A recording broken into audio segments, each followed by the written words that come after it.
Hello friends, আসসালামু আলাইকুম। সবাইকে ওয়েলকাম করছি দ্য আর্টিকেল 24 এর আজকের ভিডিওতে। আমি বিপ্লব। তো এর আগে আমরা আরেকটা ভিডিওতে দেখেছিলাম যে কিভাবে কোয়ার্ক এক্সপ্রেস সফটওয়্যার থেকে কোয়ার্কের ডকুমেন্ট পিডিএফ আকারে সেভ করা হয়। তো আপনারা যদি কেউ সেই ভিডিওটা মিস করে থাকেন তাহলে অবশ্যই ডেসক্রিপশনে আমি লিংক দিয়ে দেবো, চাইলে সেটা চেক করতে পারেন। আর আজকে আমরা দেখব যে কিভাবে একাধিক পিডিএফ ফাইলকে একসঙ্গে কম্বাইন করা যায়, সেটা অনলাইনে। তো এই জন্য আমরা একটা ওয়েবসাইট ব্যবহার করব, এটা হচ্ছে যে ilovepdf.com।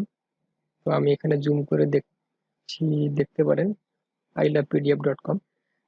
এখানে আসার পর একটা অপশন আছে প্রথমেই মার্জ পিডিএফ। তো এখানে আসতে হবে, দেন এখান থেকে সিলেক্ট পিডিএফ ফাইলস। তো এখান থেকে আপনাদের যে পিডিএফ ফাইলগুলো আছে যেগুলো আপনারা একসঙ্গে মার্জ করতে চান।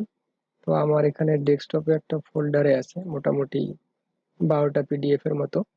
তো আমি এখান থেকে সবগুলো একবারে সিলেক্ট করে দিলাম। আমি চাই যে 12টা পিডিএফ যেন সবগুলো মিলে আমার একটা পিডিএফ হয়। এখানে একটা জিনিস অবশ্যই লক্ষণীয় যে আপনি কোন পেজের পর কোন পেজ চাচ্ছেন আর সেটা যেন সিরিয়ালি থাকে। তো এখানে আমি সবগুলো সিলেক্ট করে ওপেন দিয়ে দিলাম।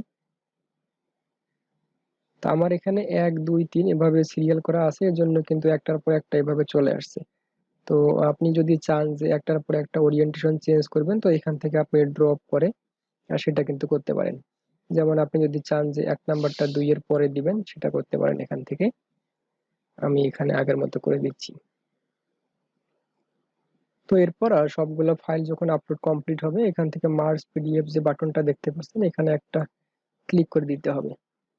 তো তারপর এই বারটা দেখেন, এই বারটা কিন্তু সম্পূর্ণ কমপ্লিট হওয়া লাগবে, এবং সম্পূর্ণ বারটা যখন কমপ্লিট হবে তো আপনার যে কম্বাইন একটা সিঙ্গেল পিডিএফ, এইটা কিন্তু সে অটোমেটিক ডাউনলোড শুরু হবে একা একাই, আপনাকে আর কোথাও ক্লিক করা লাগবে না।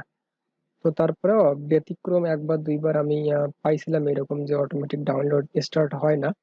তো সেক্ষেত্রে একটা এখানে ডাউনলোডের বাটন আসে, ওইখানে যদি আপনি ক্লিক করেন তাহলে কিন্তু আপনার ফাইলটা ডাউনলোড হয়ে যাবে।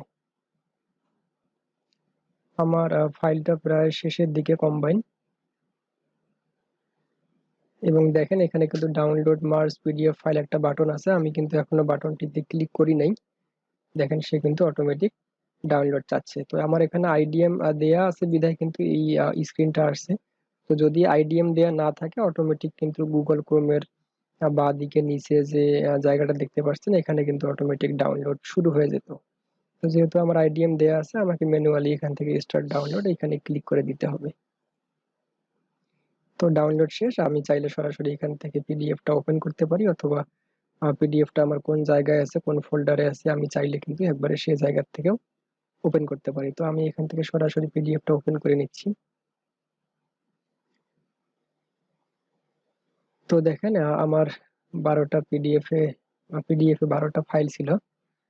এগুলা সবগুলা কিন্তু একটা এখন পিডিএফ হয়েছে। তো আমার মোটে এখানে কিন্তু 12টা পেজ আছে পিডিএফ। তো এই ছিল আজকের ভিডিও। ভিডিওটা যদি ভালো লেগে থাকে তাহলে অবশ্যই একটি লাইক দিবেন। আর আপনারা যদি চান তাহলে আমার চ্যানেল দ্য আর্টিকেল 24 এইটাকে সাবস্ক্রাইব করে রাখতে পারেন। ধন্যবাদ। আসসালামু আলাইকুম।